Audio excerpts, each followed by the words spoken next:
Welcome back to The Explainer. Today, we're diving into a genuinely epic piece of source material, the Silent Guardians of the World Ship Earth. We're going to unpack this massive 10,000-year-old galactic conspiracy and the absolute shockwave that was the return of humanity. It's not just a cool sci-fi action sequence either. It's actually a super profound look at themes like cosmic responsibility, deep systemic betrayal, and what true guardianship actually looks like. So let's just jump right in and see how the stage was set for literally the greatest cover-up in the cosmos. Right off the bat, the text hits us with this incredibly chilling line: for 10,000 years, the galaxy celebrated humanity's extinction. I mean, just let that sink in for a second. 10,000 years. According to the lore, every single history book across thousands of alien empires recorded the exact same date, the day humans died. The official record basically stated that a devastating 7-day war wiped us out completely. Our colonies vanished, our fleets disappeared, and Earth burned to a crisp. But as we all know, history is usually written by the terrified. And what's really fascinating here is the stark contrast in how everyone viewed this so-called extinction. On one hand, you've got the Galactic Council. They looked at humanity and saw a species that was just way too powerful, unpredictable, and frankly, dangerous. But humanity, the text shows we simply saw it as our fundamental responsibility to step in. You know, whenever a tyrant rose up, human fleets suddenly appeared. Whenever a species faced extinction, we were there to help. The galaxy called us a threat, but we just called it a duty. Ultimately, though, that fear from the Council won out, and they united thousands of empires against Earth. So let's track how this massive lie held up over an almost incomprehensible span of time. The text calls this the Great Silence. Day 1 marks the burning of Earth and the official declaration that we're extinct. Fast forward to year 5000, and the official history is still completely unquestioned. An entire coalition of alien empires is just living this lie without a second thought. But then, we hit year 10,000, and literally everything changes. A mysterious signal suddenly arrives, and it didn't just ping a few leaders. It appeared simultaneously on every single screen in the entire galaxy. We're talking military networks, civilian broadcasts, even private comms. The content of that signal was incredibly brief, but absolutely earth-shattering. It simply read, "Earth is alive." Chaos erupted instantly across the stars.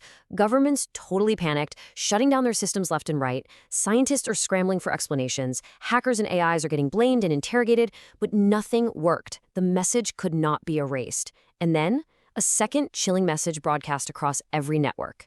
We are returning. Imagine being a galactic citizen, believing for 10 millennia that the terrifying monsters of myth were dead, only to wake up and read those 3 words. That brings us to Section 1, the return and the truth. So right at the center of the galaxy, the Council is in an absolute panic, arguing that humanity's survival is just scientifically impossible. But suddenly, right in the middle of their chaotic arguing, the chamber lights dim and this stunning hologram activates.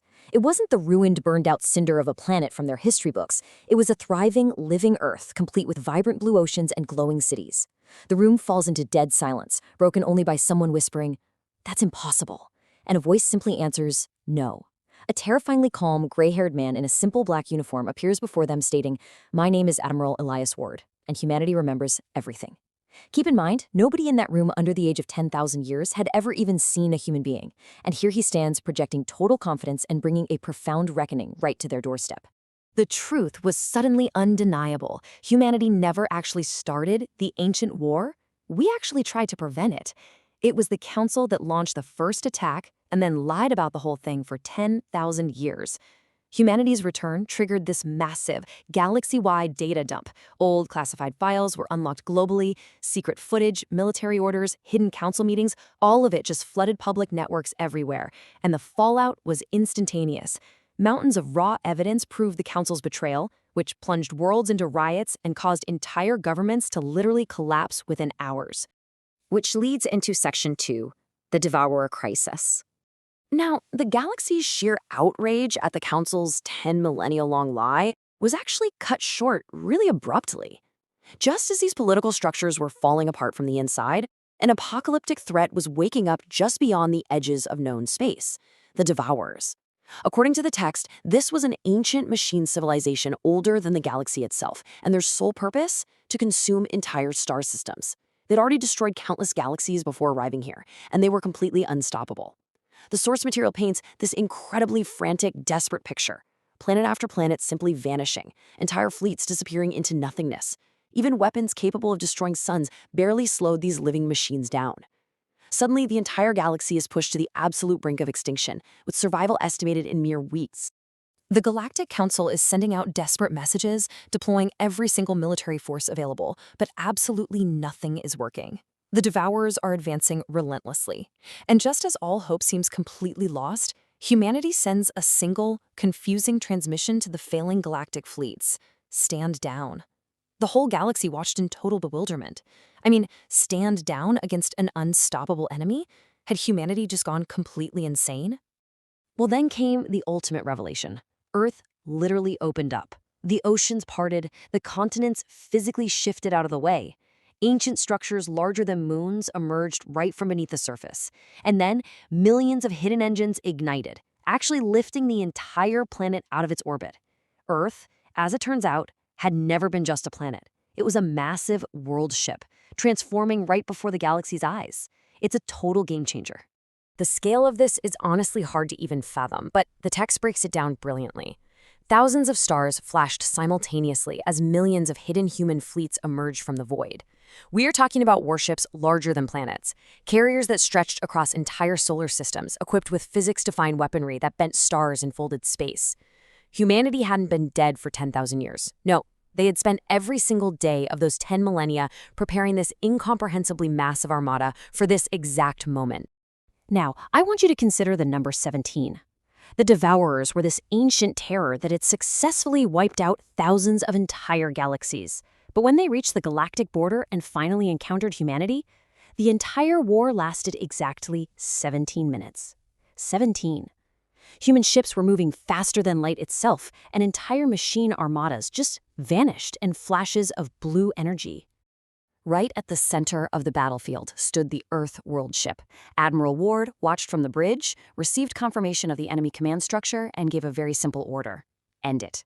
Earth fired a single beam of white light across millions of light years in an instant. The Devourer hive mind was completely destroyed, and every single machine in the galaxy shut down as reality itself basically twisted around human weapons. Just like that, the impossible war was over.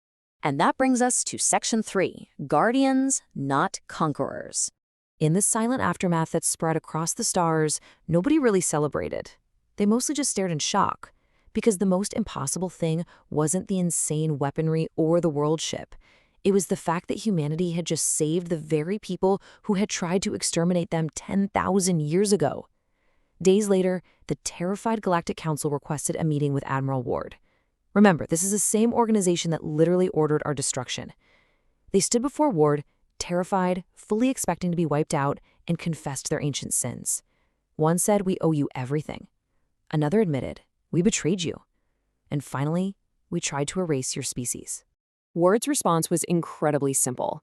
"We returned because this galaxy is our home too." When Ward acknowledged that, yeah, they did betray us, the representatives naturally flinched. But then he revealed something that shocked the entire room to its absolute core. Humanity didn't cross the immense darkness of time for revenge. They crossed it for salvation.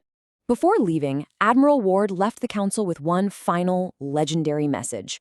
He said, "When humanity is at its best, we do not fight because we hate what is in front of us. We fight because we love what is behind us." I really want you to let that profound empathy sink in for a second. It wasn't about holding on to hatred for the council or even destroying the Devourers. It was entirely about preserving life, preserving their home, and preserving the future. Thousands of years later, travelers entering the galaxy find this massive, floating monument shaped like the Earth.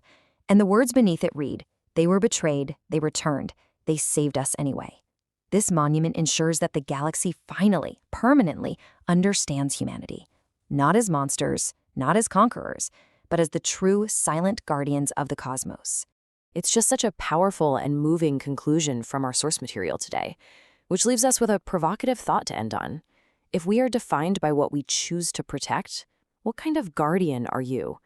How can we actually apply this kind of profound cosmic responsibility and deep empathy to our own lives and our own communities right now? Think about that as we wrap up this explainer. Keep learning, keep questioning, and I'll catch you in the next one.